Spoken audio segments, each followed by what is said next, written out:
नमस्कार, आप देख रहे हैं न्यूज 18 इंडिया। आपके साथ मैं हूं रवि ठाकुर। देश में लगातार तेजी से कोरोना के मामले बढ़ते जा रहे हैं। देश में कोरोना के 27,000 से ज्यादा मामले हैं और ओमिक्रॉन के 1500 से ज्यादा केस हैं।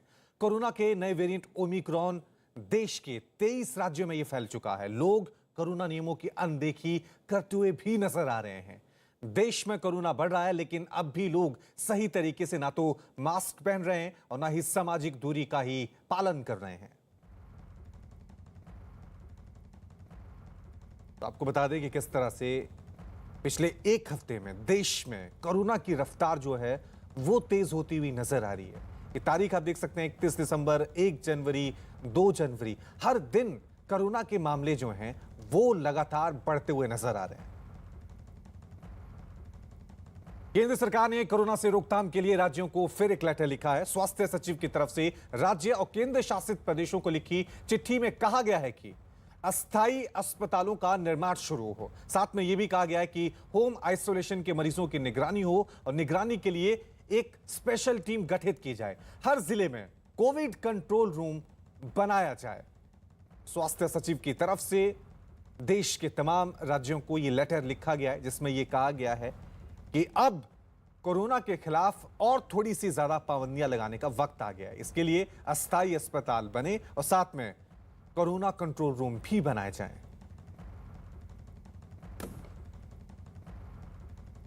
वहीं दिल्ली के सीएम केजरीवाल ने कोरोना के बढ़ते मामलों पर कहा है कि किसी को पैनिक होने की जरूरत नहीं है। दिल्ली में केस बढ़ रहे हैं, लेकिन सिर्फ 82 मरीजों को ही ऑक्सीजन की जरूरत है।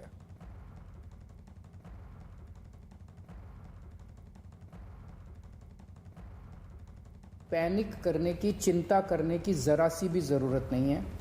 मीडिया से भी मेरा निवेदन है कि बिल्कुल भी हम पैनिक ना फैलाएं, बिल्कुल भी हम लोगों को चिंतित ना करें। जिम्मेदार रहना है, मास्क पहनना है, सोशल डिस्टेंसिंग करनी है, साबुन से हाथ धोने हैं। पैनिक नहीं करना, चिंता नहीं करनी। एक तो ये कोरोना बहुत ही माइल्ड है, बहुत ही माइल्ड है। दूसरा, आपकी सरकार पूरी तरह से तैयार है।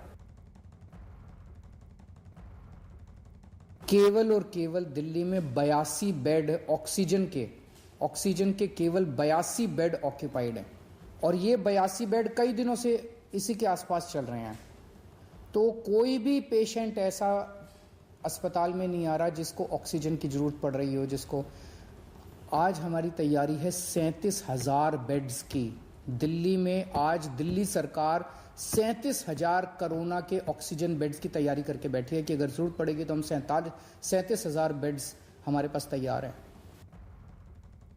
कोरोना के मामले देश भर में लगातार बढ़ते जा रहे हैं। दिल्ली में 2,500 से अधिक कोरोना के केस दर्ज हुए हैं। 24 घंटे में दिल्ली में कोरोना के 2,716 मामले आए, जबकि एक दिन पहले दिल्ली में करीब 1,000 कम यानी 1,796 मामले दर्ज किए गए। दिल्ली में बढ़ रहे कोरोना केस को लेकर आज सीएम केजरीवाल मीडिया से उन्होंने आज बातचीत भी की और कोरोना के खिलाफ किस तरह से दिल्ली सरकार निपट रही है इसको लेकर तमाम जानकारियां दी।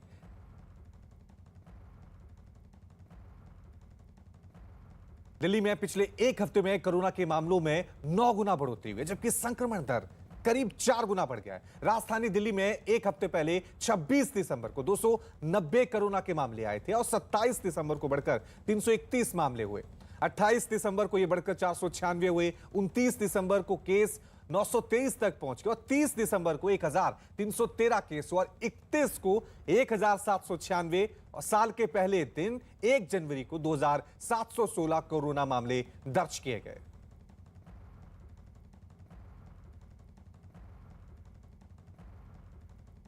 चलिए खबरों का सिलसिला आगे बढ़ाते हैं। कांग्रेस अध्यक्ष सोनिया गांधी ने छत्तीसगढ़ के सीएम भूपेश बघेल से फोन पर बातचीत की है और कोरोना की तीसरी लहर की तैयारियों को लेकर जानकारी ली है। ओमिक्रॉन के बढ़ते मामलों पर भी चर्चा की गई। अस्पताल, बेड और ऑक्सीजन की उपलब्धता को लेकर सोनिया गांधी ने मुख्यमंत्री से बातचीत की है।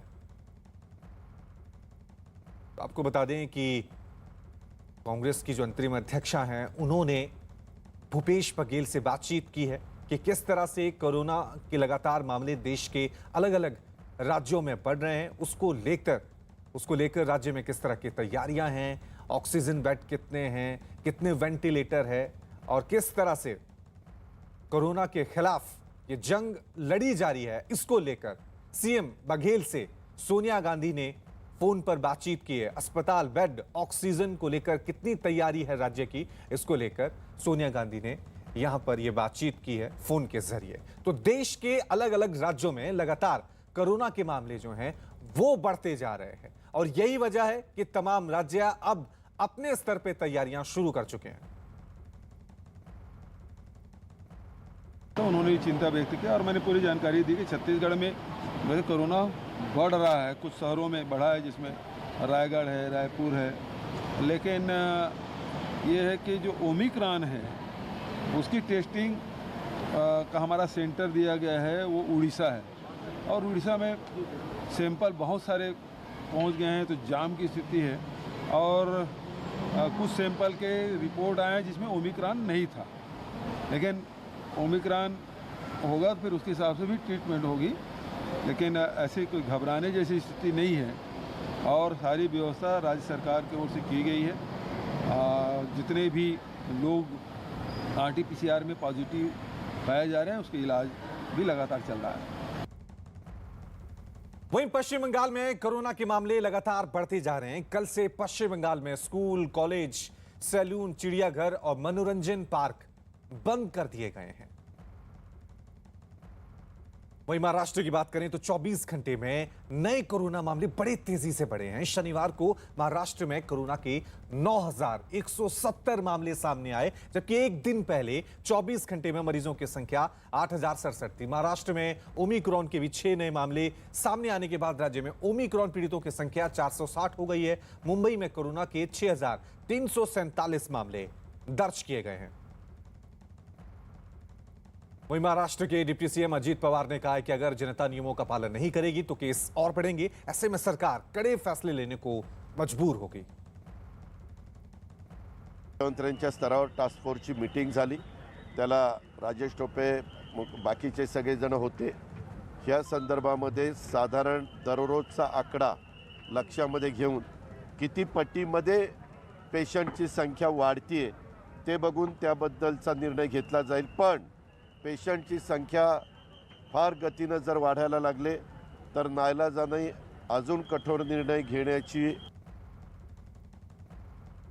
महाराष्ट्र में कोरोना मरीजों की संख्या बढ़ती जा रही है। मुंबई में 6,000 से ज्यादा कोरोना के मामले सामने आ रहे हैं। बावजूद इसके लोग बाजारों और मंडियों में लापरवाह नजर आ रहे हैं। मुंबई के दादर सब्जी मंडी में लोग कोविड नियमों की अनदेखी करते हुए नजर आए।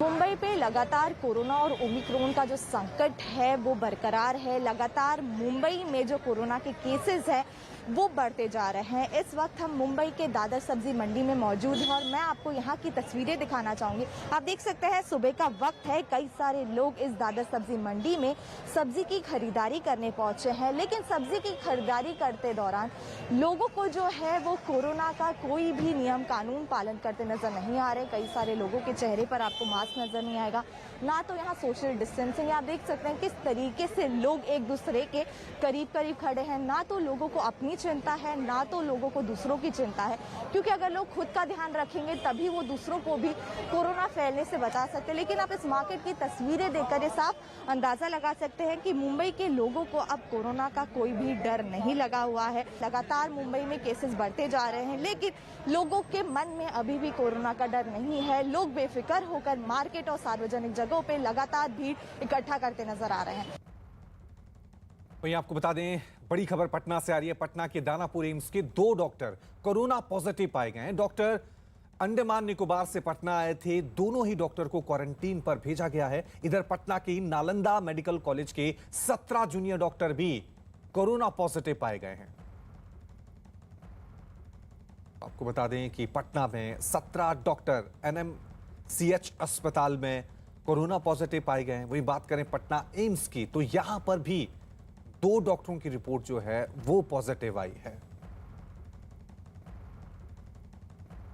बिहार में बढ़ते कोरोना के बीच सरकार फुल एक्टिव हो गई है। सार्वजनिक जगहों पर टेस्टिंग के ऑर्डर जारी कर दिए गए हैं। रियलिटी चेक करने के लिए न्यूज 18 की टीम सिवान रेलवे स्टेशन पहुंची। हमारे रिपोर्टर मृत्युंजय ने ग्राउंड जीरो से ये रिपोर्ट भेजी है, देखिए।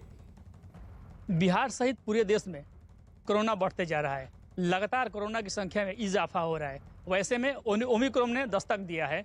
मैं सिवान स्टेशन पे हूँ और जाने की कोशिश करेंगे कि यहाँ पे बहुत सारे लोग सिवान स्टेशन पे आ रहे हैं और जा रहे हैं। किस तरह की व्यवस्थाएं हम जानने की कोशिश करेंगे। आप देख सकते हैं पूरी तरह से यात्री है। क्या यहाँ पे कहीं जांच की व्यवस्था है? नहीं, जांच की तो व्यवस्था नहीं है।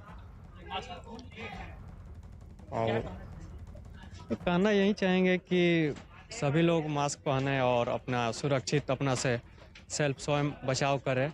आज आप भी जा रहे हैं क्या? नहीं, बस ऐसे फॉर्मेलिटी पूरा कर रहे हैं। यहाँ पे कहाँ कहीं भी किसी चीज़ का व्यवस्था है, कहीं भी नहीं है। खास करके अपना सिवान जिला में कोई भी। आप देख सकते हैं सिर्फ फॉर्मेलिटी किया जा रहा है। आप मास्क क्यों नहीं लगाए? जी, मास्क बैग में है, बैग में है। जी जी कोरोना बढ़ा हुआ है, जी जी सावधानी जी जी जी जी जी सही बात है। जी जी देख सकते हैं कुछ ऐसे लोग हैं जो मास्क भी नहीं पहने हुए हैं। हम सिवान स्टेशन का नज़ारा दिखाने की कोशिश करें। आप देख सकते हैं बहुत सारे ऐसे लोग हैं जो बाहर से आ रहे हैं और जा भी रहे हैं। ऐसे में कोरोना बढ़ा हुआ है। आप मास्क क्यों नहीं पहने? मास्क पहन लेते हैं। ठीक है सर। तो आप देख सकते हैं बहुत सारे ऐसे लोग हैं सिवान स्टेशन में जो बड़ी लापरवाही कर रहे हैं। बिहार में कोरोना के मामले लगातार बढ़ रहे हैं। कोरोना केस बढ़ते प्रशासन सतर्क हो गया है। यात्रियों के लिए कोरोना जांच काउंटर सिर्फ दिखावा बनकर रह गया है। छपरा रेलवे स्टेशन पर कभी कभार ही जांच हो रही है।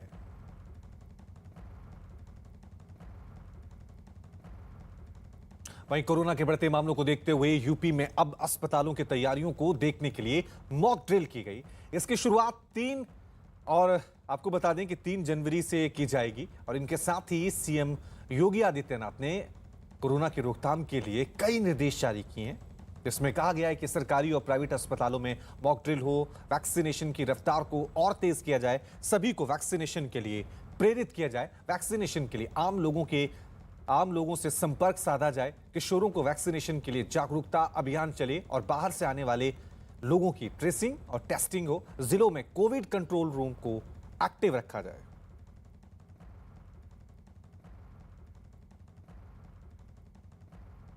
वहीं कोरोना के बढ़ते मामलों को देखते हुए हरियाणा में पाबंदियों का दायरा और बढ़ा दिया गया है। राज्य के 5 जिलों के लिए अब नई गाइडलाइंस जारी की गई, जिसके मुताबिक इन 5 जिलों में cinema hall, theatre, school, college और जिम को अब पूरी तरह से बंद कर दिया गया है। जिन जिलों के लिए आदेश जारी हुआ है उनमें फरीदाबाद, गुरुग्राम के अलावा पंचकुला, अंबाला और सोनीपत शामिल हैं। फिलहाल ये आदेश 12 जनवरी तक के लिए जारी किए गए हैं। इससे पहले पूरे राज्य की तरह ही इन जिलों में भी दोनों डोज वैक्सीनेशन सर्टिफिकेट के साथ 50% क्षमता में संस्थानों को खुलने की अनुमति दी गई थी।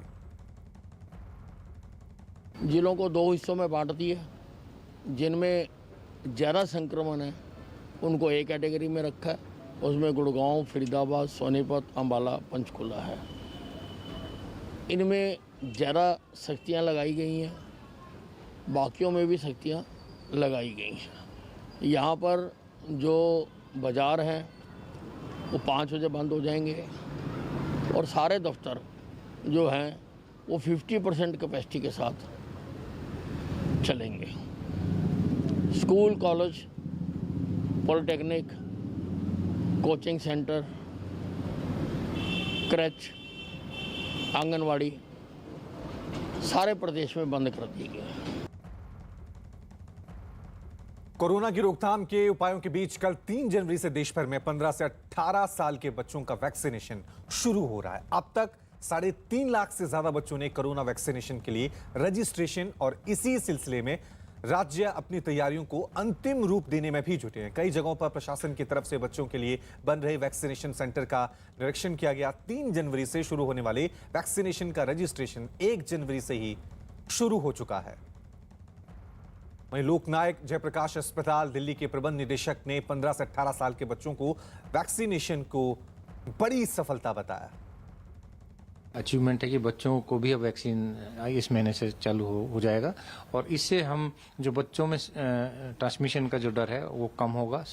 जो हमने देखा है कि बच्चों में अभी तक वैक्सीन नहीं मिली और 15 से 18 में पहले फेज में ये वैक्सीनेशन होने जा रहा है, तो इससे निश्चित रूप से जो प्रोटेक्शन है बच्चों में, जो स्कूल के कॉलेज के जो बच्चे हैं उसमें बहुत निश्चित रूप से ये आवश्यकता लंबे टाइम से महसूस की जा रही थी। हमने देखा कि विदेश में पहले से ही बच्चों में वैक्सीनेशन प्रारंभ हो गया है, पर भारतवर्ष